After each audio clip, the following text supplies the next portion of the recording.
everyone, and welcome back to Scum Villain's Self-Saving System. Hello, Jeff, Daniel, Kohi, Lobsoul, welcome. Let's see, last week we had finished Chapter 37, the Labyrinthine Water Prison Part 1. We're in the middle of Shen Qingqiu, our hero, being wrongly accused of crimes that he maybe probably didn't commit. If they were committed, it was his past self, or he didn't commit them, and he's being framed. And obviously, he thinks it's Luo Binghe, who is his former student that he was forced to betray and is now returned from the abyss earlier than expected, and has shown up just as this plot is unfolding. And so Shen Qingqiu is thinking, it's gotta be him getting his revenge. Well, sure enough, he is in the prison, the water prison right now. Luo Binghe shows up and is upset when Shen Qingqiu accuses him of being involved, is surprised almost. And now we are right there at that moment where the two of them are talking about their feelings, kind of, and are going to get bad things gonna happen. Hello, Phoenix, Robin, Delvin, welcome. Let's hop right into it. Chapter 38, The Labyrinthine Water Prison, Part 2. This Jinlan City plotline was newly appended. Going by the original timeline, Luo Binghe should have been training underground right now and never appeared at all, so Shen Qingqiu didn't have the advantage of an omniscient point of view. But airplanes shooting towards the sky had guaranteed one thing.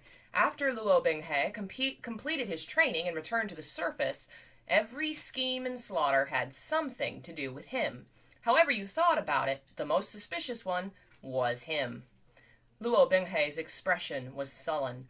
He paced a few circles back and forth, his hands behind his back, then suddenly turned around and said in a severe tone, "I dare ask, Shizun, are you going to blame every last one of the demon race's sins, their murdering and marauding, their crimes and evil deeds on me?" Shen Qingqiu furrowed his brow. Seeing his lack of answer, Luo Binghe slowly clenched his fist and continued, "Before, you clearly used to trust me so much, but now you suspect me of harboring ulterior motives at every turn. Is the difference between realm and race so important that it could make your attitude towards someone change so completely?" Shen Qingqiu was really unable to hold back. He gathered up his courage and said, "If so, I also have a question for you." Luo Binghe tilted his head and said, "This disciple is listening." Shen Qingqiu said, "What is the reason for turning Huanhua Palace to your side if you deny harboring ulterior motives? Why hadn't the male lead followed the original plot? After suffering the system and the plot constraints himself, he had to ask this question." Hearing this, Luo Binghe started and moved his lips as if he was about to speak, but in the end he hesitated to open his mouth. Shen Qingqiu was a bit surprised. "You can't answer. Where was the silver tongue capable of taking on the entire Kangchong Mountain with eloquence alone? Could this be the price of going through the Endless Abyss side plot too quickly and not training and leveling up properly? He hadn't leveled his speech skill enough." Luo Binghe said, "Shh, hello, you can't hang out in here right now." Sorry, I wanted to give this to you. Okay, you can set it down. Thank you. Addie says hi. Hearing this, Luo Binghe started and moved his lips as if he... Oh, no, we read that. Luo Binghe said, "Shizun wouldn't believe me either way. Whether I answer or not, what's the difference?" Qing is closer to Qin Cho, so the last syllable is more like a O than a U. Okay, Qing Cho. Shen Qing Cho. Whether I answer or not, what's the difference? In the gloomy water prison, the water reflected the trembling firelight. Shen Qingqiu's heart seemed to tremble along with it. After facing each other in silence for a while, Luo Binghe suddenly said, "But I hope Shizun can give me an honest answer to one question." Pursing his lips, he stiffly added, "One question." Shen Qingqiu said, "Speak." Luo Binghe sucked in a light breath. He said quietly, "Do you regret it?"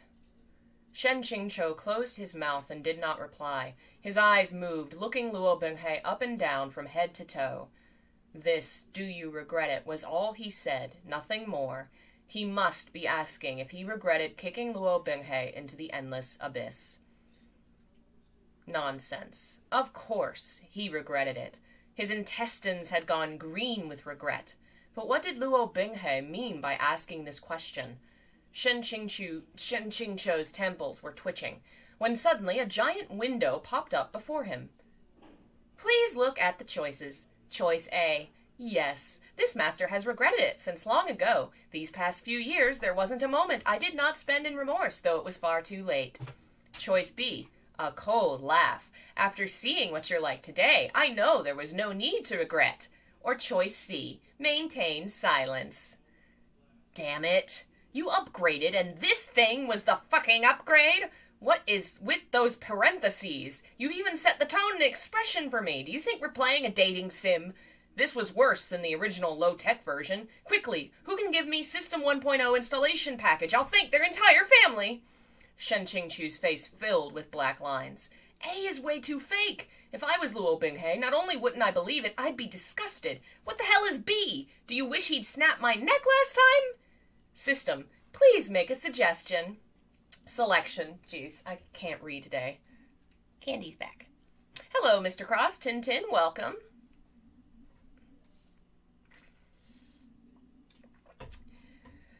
Shen Qingqiu picked C. System, character depth level plus 10. Shen Qingqiu, can't you tell me how character depth is calculated? So he gazed fixedly ahead and kept his silence. Unable to get an answer, Luo Binghe's tightly clenched fist slowly loosened, and he laughed at himself.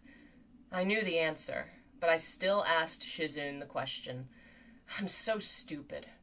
If he hadn't known Luo Binghe was the power source of all the systems in the world, Shen Qingqiu would have suspected he'd been replaced by an imposter. If he hadn't had an omniscient POV understanding of the plot, Shen Qingqiu would have actually suspected Luo Binghe was just a bit sad. Silence was golden. More words meant more mistakes. Shen Qingqiu closed his eyes and sat silently, his legs crossed. Facing this spell of silence, Luo Binghe spoke in a light and cold voice. Shizun, you were always a man of few words. Before, you were still willing to say a few words to me, but now you won't even do that. After a pause, his tone suddenly changed and he sneered. But it doesn't matter. I have plenty of ways to make you talk. As he finished his last word, Shen Qingqiu's eyes flew open. A dense spat of stabbing pains came from his abdomen. Speaking makes you unhappy. Refusing to speak makes you unhappy. What crime did I commit? After a moment, the stabbing pain disappeared, and what replaced it was the strange sensation of something crawling inside his blood vessels. The heavenly demon blood had been in hibernation for many days, and had already completely adapted to the environment inside the host's body. Impelled by its master, it had coalesced into insects, beginning to explore the host body's organs. Luo Binghe said leisurely, spleen, kidneys, heart, lungs. As he listed each location, an extremely bizarre itching pain would come from that location. It was truly both an itch and a pain, like rows on rows of tiny teeth densely biting down. It even came with a burning sensation. Though it was not a piercing pain, it was still awful to suffer through. Shen Qingqiu couldn't stay sitting up any longer and folded over at the waist, resisting the urge to curl up into a ball. Cold sweat dripped down together with the beads of water still on his chin. This finally seemed like Luo Binghe's style, but unfortunately it was turned on him. Fuck, his stomach hurts so much. Is this what it feels like when you get your period? Luo Binghe said warmly, Shizun, where do you want them to start biting? Nowhere! They haven't even started biting yet? What will it feel like when they do? Shen Qingqiu slapped the system window. Think of something, okay? I'm still your customer, right? System. Use key prop fake jade guanin. Please note the prop may only be used once. Shen Qingqiu. What's Luo Binghe's current anger level? System. 30 points. Shen Qingchu said, "Why is it so low? Are you sure you didn't calculate wrong? It's completely unscientific. To use a mystic device that would eliminate 5,000 anger points on a 30-point problem? Absolutely not." Shen Qingchu said, "Are there any other options? What's the second highest rated method in the field?" "Activate small scenario pusher?" Listening to the name, it didn't sound very high-tech, but if this was the second highest rated method in the field, it would do. Shen Qingchu selected it decisively. Oh boy. Oh my goodness, has music not been played? I wonder if it's set to not repeat. Sorry about that, music's back on. Listening to the name, it didn't sound very high-tech, but if this was the second highest rated method in the field, it would do. Shen Qingchu selected it decisively. Luo Binghe sneered. "You don't want to look at me. You don't want to talk to me. Do you think I'm filthy?" As he spoke, he suddenly took a step forward and humphed. "If so, I absolutely won't allow you to succeed." He reached out to grab Shen Qingchu's shoulder. Seeing his move, Shen Qingchu subconsciously dodged. Luo Binghe caught nothing but a corner of his clothing. The outer robe had already been ripped to shreds by the little palace mistress's whip, and with the tug, over half of it tore straight off his shoulder. Neither of them could have expected this development. Both of them were frozen on the spot, petrified. Shen Qingchu had had a basin of cold water dumped all over him. Even now, his clothes and hair were sticking wetly to fair skin, while strands and strands of immortal binding cables, as thin as red threads, were wound around his body. Even if the expression on his face, being shock, couldn't be any more proper, his whole person looked extremely improper. Luo Binghe's eyes instantly opened wide. After staring for a while, he suddenly reacted like he'd been scalded by an iron, immediately whipping his hand away and spinning around. With this step back of his, the blood, which had been stirring in his internal organs, seemed to have been startled as well, scattering like birds and beasts. The sense of blockage in his blood vessels instantly disappeared. Shen Qingchu panted, his heart flooding his tears. His period's finally over. I love it. Hey, Liz. Thanks for joining us. So, exactly how did this small scenario pusher work? By making him lose some of his clothes? Might as well call it small stripping assistant. What was the logic behind the operation? To take advantage of Luo Binghe's physiological disgust upon seeing a man's half-naked body? Luo Binghe stood stiffly with his back turned for a while, like he didn't know where to put his limbs. Suddenly, he tugged off his outer robe at top speed and tossed it behind him. The outer robe hit Shen Qingchu full in the face. What's the meaning of this? The scene, these actions, why did they nonsensically make him uneasy all over? He couldn't help but get reminded of the classic bad trope where, after the young maiden who'd been violated was rescued, the boyfriend drapes a warm coat over her. Shen Qingchu's hair stood on end. He lifted his arm, letting the black outer robe slide down from his shoulders. The soft and fine fabric dropped to the ground, silver light shimmering along the fine, sleek embroidery patterns. Hearing the rustling sounds, Luo Binghe turned back to look and saw his outer robe abandoned on the ground. Shen Qingchu had even cautiously pushed it towards him a bit. Shen Qingchu had actually even considered folding it for Luo Binghe, but he was only considering and hadn't yet made a move. When he looked up, Luo Binghe had already turned around, and from his eyes came the blinding reflection of firelight. It seemed like he was in a fury. The veins on the backs of his hands popped, his fingers clenching and unclenching several times. Then, as if he was trying to vent his rage, he fired off a couple of spiritual blasts. Hey, Katsuki, welcome! Seems strangely familiar during the Skinner finale. It does. There are a few times I think that this happens where his nakedness is a plot point. Specifically this time, soaking wet, half naked, red cords wrapped around him, like very obviously kind of a sexual reference there. And he's like, Binghe is so disgusted by my body. No, he's not. This was actually him firing off a series of attacks with no target at all. A few hit the surface of the lake, striking a wave of water high into the air. Another hit the wall of the cave, opening a giant hole. Pieces of stone rolled down, and the torches shook and fell into the lake, yet they weren't extinguished, and instead continued to burn brightly on the water's surface. the light casting onto Luo Binghei's face and causing it to flicker between light and shadow, creating a ghostly atmosphere. He slowly drew back and said, "I almost forgot. Shizun dislikes anything the demon race has touched." The honorable male lead was actually ignoring his image to throw a tantrum for no reason. What difference was there from a little child kicking their toys all over the place when they didn't get their way? Cutting your own points, really.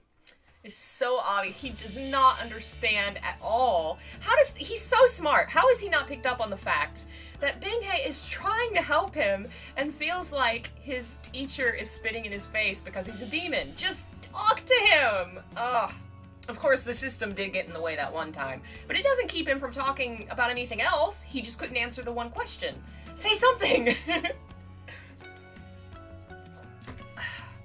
A perfectly good cave ended up with walls full of holes before Luo Binghei had finally finished raging. He turned, and Shen Qingchu was still just observing, unperturbed. A vein seemed to jump a few times in Luo Binghei's temple, and he forced out through gritted teeth.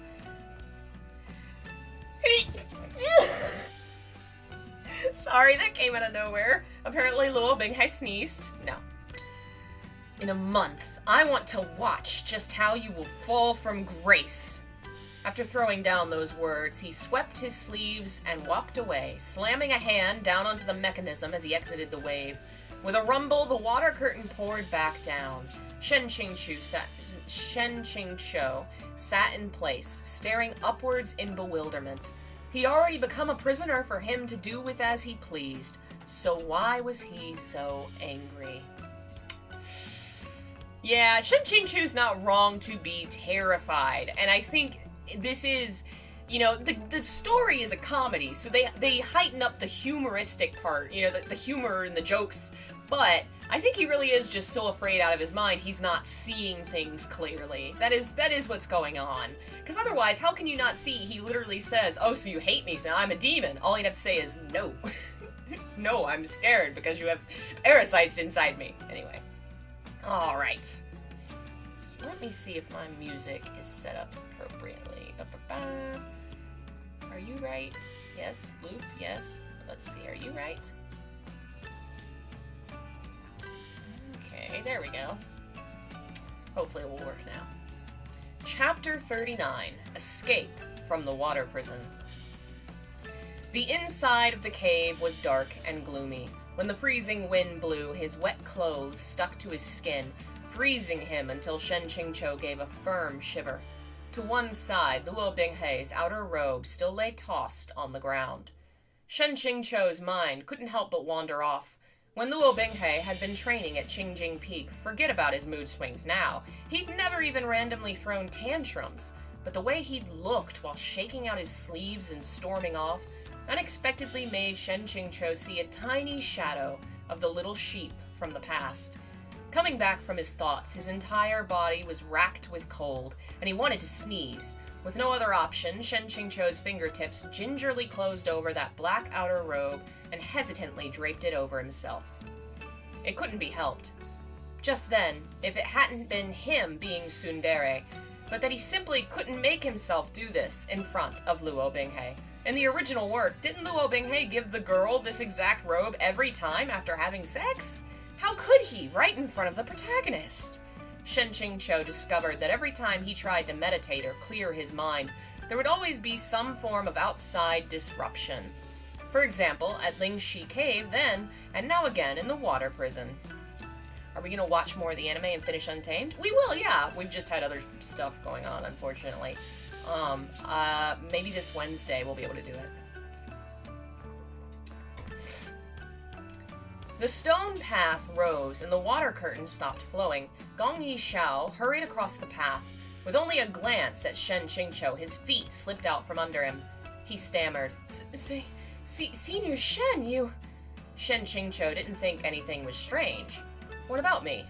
Gong Yishao had a strange look on his face, like he didn't know whether or not he should turn around and retreat. He hesitated outside the stone platform without continuing on. I just read what y'all are saying. This story is a comedy a few chapters before a certain thing happens. Well, It's definitely intended as comedic.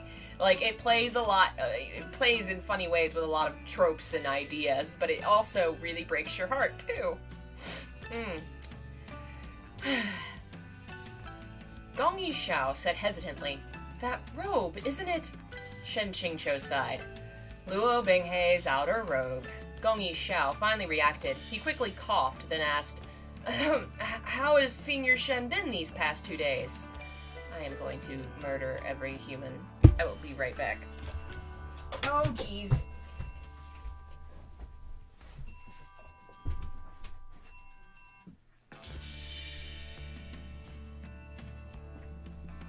Oh.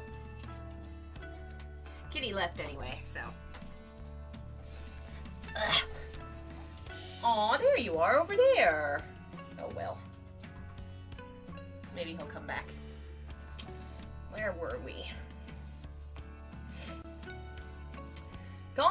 Oh wait, there we go.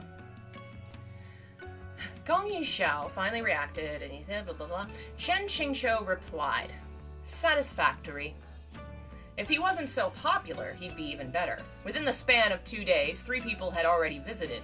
This luxury VIP single room he was temporarily detained in must have been a super popular item since Huanhua Palace's establishment." Gong Yishao said, "I heard last night, Luo Shishong, he was in a terrible rage when he left. This junior was worried he might have done something to Senior Shen." As he spoke, his eyes involuntarily drifted to that black outer robe. Under his stare, Shen Qingqiu couldn't help but pull the robe tighter over his chest. Done what? Luo Binghei had only thrown a tantrum and punched holes all over the place, collapsing half the cave. What's with that look in your eyes? Shen Qingqiu sighed. Luo Binghei is really like a fish back in water at Huanhua Palace. Gong Yishao smiled bitterly and said, "Not only that, Luo Shishong's spiritual power is outstanding. His conduct is unwavering, and his actions swift and decisive. Other people are left in the dust. So it's no wonder Shizun regards him so highly. If he weren't so insistent on not taking him as his master, I'm afraid I would never have had a chance of becoming head disciple."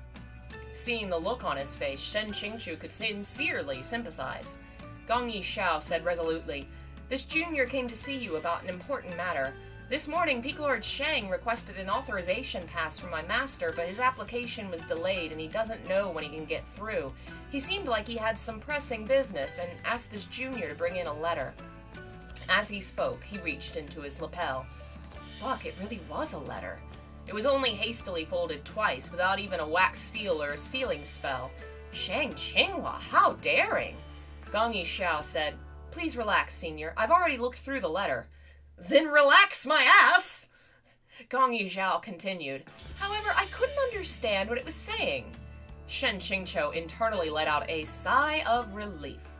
Whew, good. It looked like he'd misunderstood. Shang Qinghua wouldn't fuck up this badly. Most likely he'd used a secret code in the letter, so there was nothing to fear even if someone had intercepted it. Shen Qingqiu shook open the paper with 2 fingers. After skimming it, his face turned green. After reading 2 lines, his face turned white. All sorts of colors intertwined and bloomed on his face in a lively display. The letter was written in English. Not only that, it was written in error-ridden Chinglish. The grammar was entirely Chinese, and any word he didn't know was replaced by its pinyin equivalent. Great Master Airplane shooting towards the sky, did you not consider, what if I can't understand your toilet English? After puzzling his way through the general gist of the thing, Shen Qingqiu directed some energy to his hand. The paper broke into fragments and fell to the floor like June snow, exactly like his currently tumultuous mental state. As it turns out, it was he who had underestimated Great Master Airplane shooting towards the sky. For Peerless Cucumber's eyes only. Everything is set, the preparations are ready. The place has not changed. Just there was a small mishap with the time. In order to have the sun and moon dew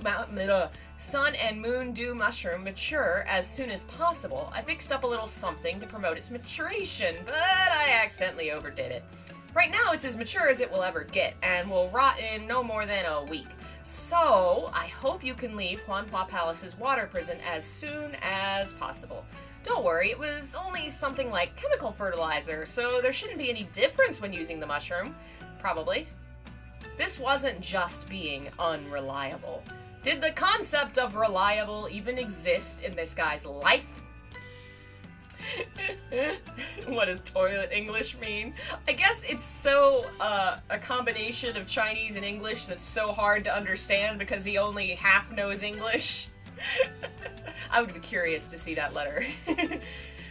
He'd used chemical fertilizer to ripen the all-natural, unpolluted life form. Fertilizer! There shouldn't be any difference when using. This sort of guarantee was about as trustworthy as the ones from producers of that big-headed powder infant formula, which apparently, refers to several infamous incidents involving shoddy powdered infant formula from 2003 to 2005 in China. The infant weight would rapidly drop while their heads became strangely shaped, so they were known as big head babies. Oh no, that's horrible. Big head babies. That's terrible. Gong Yixiao looked around and said, "Senior, are you done reading? If you have, please toss the letter into the lake to destroy it. In fact, last night, Luo Shishang commanded that no one but him was allowed to enter. I must leave as early as possible in order to avoid being discovered and causing more complications." Shen Qingqiu grabbed Gong Yixiao and said, "Do me a favor." Gong Yixiao responded, "Go ahead and ask, as long as I..." Shen Qingqiu didn't wait for him to finish saying, "am able," and sincerely asked, "Let me out." Gong Yixiao said with difficulty, "Senior, I really can't do that." Shen Qingqiu said solemnly, "I have a reason to insist on leaving. It absolutely isn't because I want to flee the trial. After finishing my affairs, I will return to the water prison myself to await judgment. If you don't believe me, we could establish a blood oath." One could not renege on a blood oath. But in truth, after completing his affairs, it wouldn't matter whether Shen Qingqiu returned to Huanhua Palace's water prison, so he was being dishonorable. Gong Yixiao said awkwardly, "I certainly believe, Senior, but wasn't being detained in the water prison primarily your request? Exactly what is so critical you absolutely have to leave? If you are willing to explain, I can report to the sect leaders and seniors participating in the investigation." Shen Qingqiu had some second thoughts. Gong Yixiao was a Huanhua Palace disciple, and being involved in the escape of a prisoner was no small sin, no matter whose head it was on. This was an upstanding youngster. Throwing him to the wolves was rather unkind. Within the 7-day limit, there were bound to be other opportunities. Therefore, he changed his tone and said, "Forget it. It wasn't anything serious." As he spoke, he reluctantly collected all the paper fragments on the ground before tossing them into the lake to destroy the evidence. Because most of his body was bound by immortal binding cables, movement was extremely difficult. After shifting a couple times, the black robe slid off his body. Gong Yixiao had originally bent down to help, but seeing the black robe cast aside on the ground, he unintentionally looked up. His arms and legs went rigid at the sight. The white garment on his body had been ripped clean from the shoulder. It was obvious from a glance someone had violently torn it apart with their bare hands. In addition, there were fragments of fabric left hanging that looked like they'd been shredded by a whip. On the fair skin exposed by the damage, there were more than a few pale red scrapes. When looking closely, there were also faint traces on his neck that had yet to fade. Gong Yixiao's worldview received a devastating shock. He said in a trembling voice, "Senior, are you sure you're all right?" No wonder Luo Binghe had ordered no one but him was allowed to enter, even if they had the authorization pass, and even confiscated Peak Lord Shang's application. So it's like this. An insubordinate disciple, devoid of conscience, worse than a beast. Gong Yixiao inwardly cried tears of blood for Senior Shen. Shen Qingqiu himself said blankly, "I'm all right, yes." Gong Yixiao was shaken. How can Senior Shen show this kind of tranquil expression, even in this kind of moment? Shen Qingqiu finished tossing all the paper fragments into the lake and said, "You don't need to take the words I just said now to heart. Gong Yixiao suddenly stood up, turned around, and left. Shen Qingqiu's face filled with black lines. "I said you didn't need to take it to heart and you just leave immediately? Isn't that a little too blunt?" But before an hour had passed, Gong Yixiao returned again, holding an object in his hands. He walked over to Shen Qingqiu, unwrapped the seals binding it, and slashed downwards. With a white flash, the bindings around Shen Qingqiu's body abruptly loosened, and it felt like an electric current had suddenly been reconnected. He stretched his fingers. His spiritual energy was unmistakably back in operation and flowing smoothly. Last time it had been blocked by Without a Cure randomly activating, but after being bound by the immortal binding cables for 2 days, the poison had unexpectedly been suppressed again. Could it have been the same kind of principle as fighting fire with fire, or 2 negatives make a positive? The immortal binding cables fell to the ground, overwhelmed and astonished. Looking over at Gong Yixiao, he said, "I thought this was supposed to be with the old palace master." Gong Yixiao said righteously, "Even if I risk being punished by my master, I cannot sit back and remain aloof while you are disgraced. I trust you, Senior Shen. Please follow me." Shen Qingqiu involuntarily felt a sense of helplessness. What's it? I feel like he seems to have misunderstood something very important. But forget it. This is fine. Shen Qingqiu said decisively, "Good." So, what has happened? He has misunderstood, thinks that from the whips and the torn clothing that he is being abused by his student, possibly in a romantic nature because of the torn clothing, and he thinks he's been dishonored. So for that reason, he's willing to break the rules and save him. I mean, it works for Shen Qingqiu's goals, but that's not what's happening. This whole story, this whole portion is just a misunderstanding after misunderstanding. It is a comedy of errors that ends up not having a punchline that's very funny. Okay, let me grab this real quick. And Kitty's come join us again, so I'll put this kind of down where we can kind of see Kitty. He's taking a nap in front of the heater.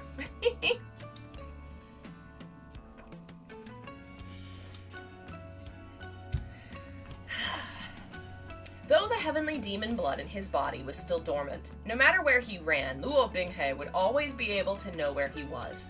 However, knowing where he was didn't matter, as long as Luo Binghe couldn't chase him there. Gong Yixiao said, deeply worried, "Senior, can you walk? Do you need me to carry?" With a dark expression, Shen Qingqiu took a large stride, marching forwards, using the action to prove that he could walk, and very quickly at that. Gong Yixiao startled, then promptly followed close behind. Unexpectedly, when the two stepped outside the area of the stone platform and onto the path, the water curtain that had already been raised before gave a rumble, and water gushed forth. Shen Qingqiu, who'd been running quickly, also braced quickly lest he be sprayed head-on, and the two stepped back onto the stone platform, and the water curtain gradually stopped. This was basically it deliberately stopping them from leaving. Isn't this design a bit too intelligent? Gong Yixiao suddenly understood. I forgot. Once the water prison has been activated, there must be someone on the stone platform. If a person leaves and there isn't enough weight on the platform, the water curtain will automatically reactivate, even if the mechanism has shut it off. In the past, he'd never helped a prisoner escape. Naturally, he hadn't remembered this sort of thing. Shen Qingqiu said, in other words, there has to be one person left on the platform before the others can leave. Gong Yixiao nodded. Shen Qingqiu said, then you stay here. Gong Yixiao looked at him. After saying this, he shook out his sleeves and headed towards the outside. Behind him, Gong Yixiao weakly raised his hand and said, Senior Shen, even though I am very willing to serve, but, if you don't have me to lead the way, I'm afraid you won't be able to get out, huh? Shen Qingqiu looked back and added, wait for me to come back. Gong Yixiao looked stupefied in place. He had a mind to follow, but was hindered by having no way to leave the stone platform, so he could only stay and wait. In a short amount of time, he heard a muffled sound from outside, and Shen Qingqiu walked in, carrying a person by the back of the neck. Shen Qingqiu dragged the still unconscious, pock-faced disciple onto the stone platform, patted Gong Yixiao on the shoulder, and said, I happened to see this one on patrol and borrowed him for a bit. Let's go. In reality, he didn't just happen to see him. There were 4 people on patrol. Shen Qingqiu had secretly concealed himself, and only after careful selection had he grabbed this mouthy disciple. Revenge! Hee hee! Gongyi Cedric? Is that Cedric? What is that a reference to? Oh man. Chapter 40, Fleeing Death in Huayue. Just then, Gongyi Zhao had also thought about grabbing a random disciple to use as a weight, but the idea had only indistinctly flashed by. Now that Shen Qingqiu had already done it himself, that meant there was no need for him to personally knock out a fellow disciple. He couldn't help but breathe a sigh of relief. As the two of them headed towards the outside, shoulder to shoulder, he saw Shen Qingqiu draw that black robe draped around his shoulders tighter, and a lump came to his throat. He couldn't help but feel agonized. For Shen Qingqiu, who was the leader of a peak, to be imprisoned and humiliated was already something he was reluctant about. Yet now Shen Qingqiu still needed to depend on a piece of clothing from his humiliator to cover his body and conceal his humiliation. How could he not sigh and lament? His Cedric is his fandom nickname because he's such a Hufflepuff. Okay, that definitely makes... I wondered if that's what you were going for. Yeah, that makes sense. He is very much. Shen Qingqiu saw his expression flicker. It looked like sympathy, but also indignation. He could only face the myriad of expressions by remaining expressionless. Suddenly, Gongyi Zhao said, "Senior, please, take it off!" Shen Qingqiu... We said Cho. Huh? Without waiting for him to recover, Gongyi Zhao had already begun taking off his own outer robe. Shen Qingqiu was just considering if he should toss a spiritual blast at him to try and return him to his senses, when Gongyi Zhao was already offering the outer robe he'd removed with both hands, saying, "Please wear this." Shen Qingqiu suddenly understood. Oh, this was what he meant. Luo Binghei's clothes may have been black, but the clothes matched the person. The male lead himself was very sophisticated, luxurious yet understated, so Gongyi Zhao disapproved of how wearing them would attract attention. Changing into a white robe that was more likely to be worn by others would be more advantageous to their chances of escape, right? Such attentiveness. Yeah, sure, yep, that's definitely what he's doing. Hello, Voldzak, thanks for joining us. He decisively removed Luo Binghei's robe and changed into Gongyi Zhao's. Before leaving, he thought for a while, then still went to fold Luo Binghei's clothes. Only after this did he place it on the ground. Upon leaving the water prison, in the beginning navigation didn't feel particularly difficult, but the further they walked, the more he felt that Huanhua Palace's maze array was indeed very terrifying. It was cave after cave, path intersecting with path. Every couple of steps, they'd circle around and around to the point it made one's head spin. Despite Gongyi Zhao's back being close in front, he almost lost him quite a few times. If it hadn't been for Gongyi Zhao knowing the assignments and schedules of water prison staff like the back of his hand, who knows how many patrolling disciple guards they would have run into. After an hour, the two of them finally made it out of the underground water prison. They walked many kilometers without stopping and entered Bailu Forest, about to leave Huanhua Palace's territory border. The water prison's alarm had yet to sound, meaning that up to now no one had discovered the prisoner was gone. Luo Binghei's order forbidding all others from visiting the water prison had instead become a great help to Shen Qingqiu's escape. After a short while, Shen Qingqiu said, "Young Master Gongyi, after this point you needn't stay to send me off. Hurry back now while we're still undetected." After a pause, he added, "Within 7 days, go to Huayue City. You'll definitely find me there." Gongyi Zhao said, "If that's the case, I won't accompany you any further. Even though I don't know how Senior intends to deal with future matters, please be careful. And Senior, please don't worry about the trial by forceps in a month. It's as you said. Those clean will remain clean no matter what. The sect leaders will definitely exonerate you." Unable to help himself, Shen Qingqiu laughed. First, his dark history was final and couldn't be cleansed. Second, the trial next month had fuck all to do with him. He immediately cupped his hands, carefree and satisfied. May we meet again.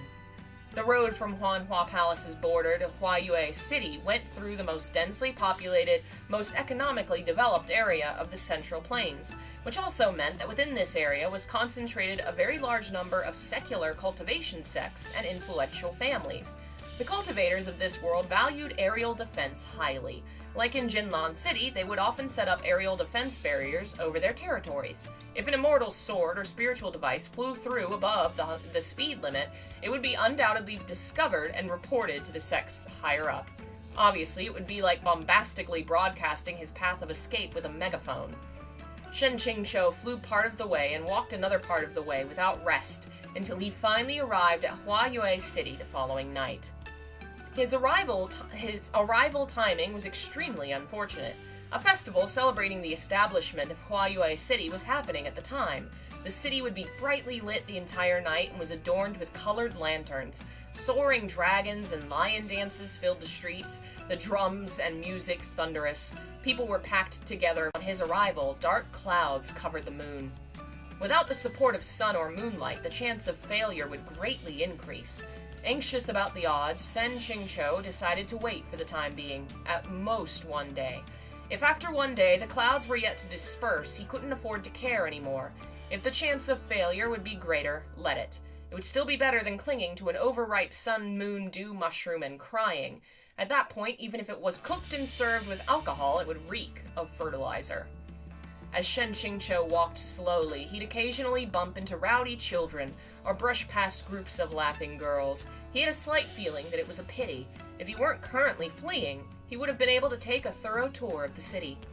Suddenly, walking towards him were several men, long swords slung over their backs, all dressed in clothes of the same color. Each one had his head high and chest out. From a glance, one could tell they were arrogant disciples from a miscellaneous sect. Though it sounds strange, the smaller and more miscellaneous the sect, the more afraid their disciples would be that others didn't know they were cultivators. If only they could embroider huge slogans on their clothes. Shen Qingqiu turned his body in a natural manner and smoothly picked up a demon mask from the side. He placed it over his face, then openly and confidently walked towards them. At the festival, 6 out of 10 of the goers were wearing masks. Mixing into them, he wasn't afraid of drawing attention. He heard one man from the group say, "Shishong, is that Shu Ya sword really sitting around waiting for others to capture him?" The leader berated, "The 4 sects sent out warrants for capture together. How could it be fake? Didn't you see how many sects have sent people here to surround him? Watch carefully. You saw Huanhua Palace's reward money. Don't you want it?" A myriad of thoughts filled Shen Qingqiu's mind. Turns out that without his knowledge, he'd also become a wanted criminal. It's no wonder Huanhua Palace put down such a large sum. What happened to them was really too terrible. Shen Qingqiu thought, the most I did was knock out an insignificant disciple from Huanhua Palace. I didn't do anything else. So how did Huanhua Palace become such a miserable victim? He wanted to keep listening, but they pulled further and further ahead, the rush of people cutting him off, so he could only give up. While he was mulling over whether he should find an abandoned inn to rest, he suddenly felt a weight upon his leg. Looking down, he saw a small child clinging to his thigh. The child slowly raised his head. His face was pallid, like he was malnourished, but his eyes were both large and bright, staring straight at him. He clung to his thigh, unwilling to let go. Shen Qingqiu patted his head. "Who's your family? Did you get lost?" The small child nodded. When he spoke, his voice was soft and sweet. "I got lost." Seeing that his appearance was naturally endearing and even seemed a little familiar, Shen Qingqiu leaned over and picked him up, letting him sit on his arm. "Who brought you here?" The child clung to his neck and pursed his lips. "With Shizun." Could it be some sect's young disciple? That in the case a grown-up came to look for him, that would really be a headache. But for some reason, the forlorn way this child called Shizun especially stirred Shen Qingqiu's pity. He couldn't harden his heart and toss him onto the side of the road, leaving him to continue huddling pitifully. He patted his soft behind and said, "Shizun didn't look after you properly. How incredibly awful of him. Where did you get lost? Do you remember?" The child giggled into his ear and said, "I remember. Shizun personally threw me down himself. How could I not remember?" Half of Shen Qingqiu's body immediately went cold. He felt what he was holding in his arms wasn't the body of a young child, but a poisonous snake. A massive snake that was wound around his neck and baring its fangs, about to bite and inject venom at any moment. He abruptly threw the person in his arms away and turned around, his back covered in goosebumps. In an instant, the fine hairs all over his body stood straight up. The entire street was looking at him.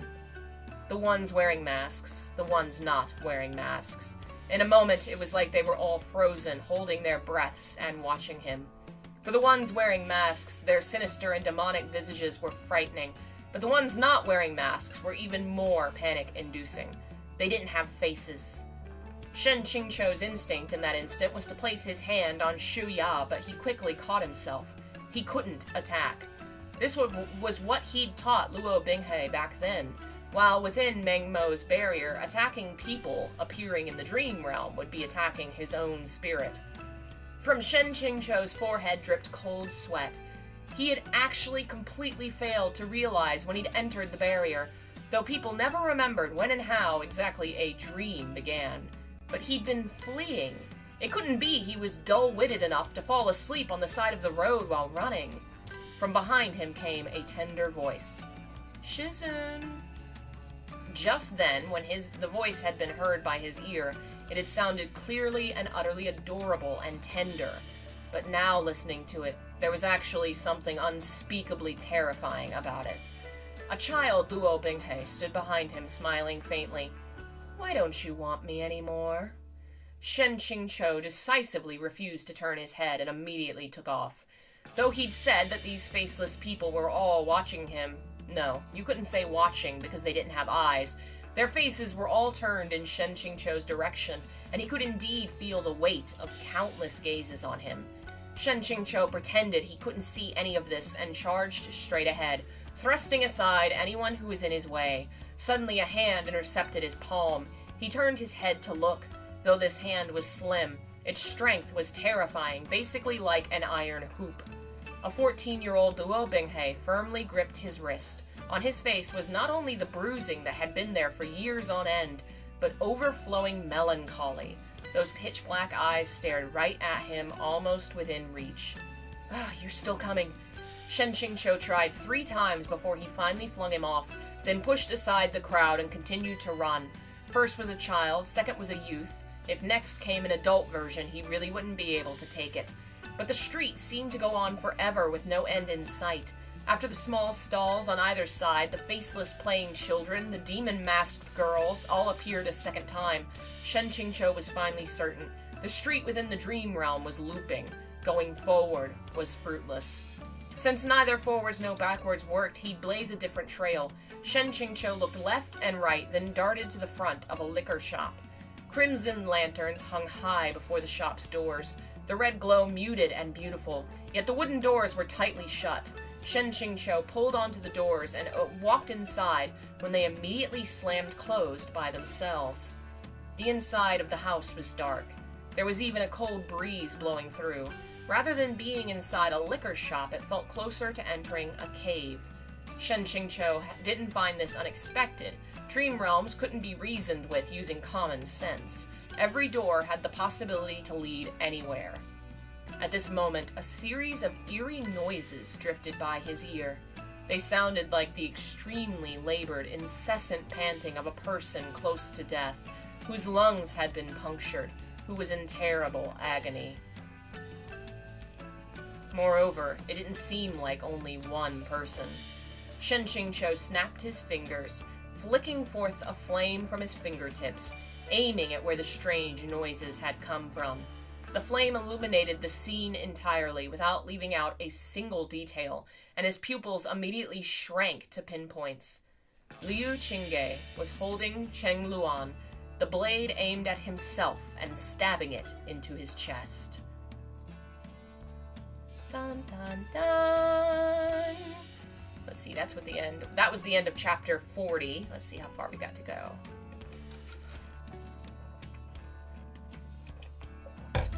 Alright, I think we're gonna call it there because my voice is a little hoarse and I have some stuff I need to do today. But, what a place to stop. But, we are almost caught up to the, translation of this story. I think chapter 52 is where it is currently. Yes. And, there are, I believe, 85 chapters in the book total. So, soon we'll be caught up. I mean, not that soon. Probably like a month. But, once we are, we'll just kind of wait and read like when every 2 chapters update, maybe. We'll see. I'll have to see how often the story updates. And we'll transfer to reading another story. Most likely, Modao Zushi, the story that inspired The Untamed, because that is the biggest story, as far as I can, one of the biggest, and is fully translated. So we will start reading that one after this one. It'll be a while before we finish the other story by the author that we've been reading, Mo Sheng Tongshu, Heaven Official's Blessing. She wrote all 3, Heaven Official's Blessing, Scum Villain, and Modao Zushi. Scum Villain was her first one, which I think is why it's the shorter of the 3. Thanks again for listening, and if you like what I do and you want to support it, please consider becoming a member. Those of you who are here today, like Daniel, Delvin, Kohi, Jeff, thank you so much for your support. There's an alternative. Ooh, I should check that one out. Thank you for the name. I knew there was another translation, but I didn't know who did it, so I'm gonna have to look that up. Thank you, all of the members, for your support. You help me to be able to do this and to support the continuation of it. If you'd like to do that, links in the description. I don't think I have any more notes. This is going to be a kind of chill week, because honestly, there's a lot going on, and I'm just going to be chill, you know? Anyway, thanks again, and I will see you guys next time. Bye!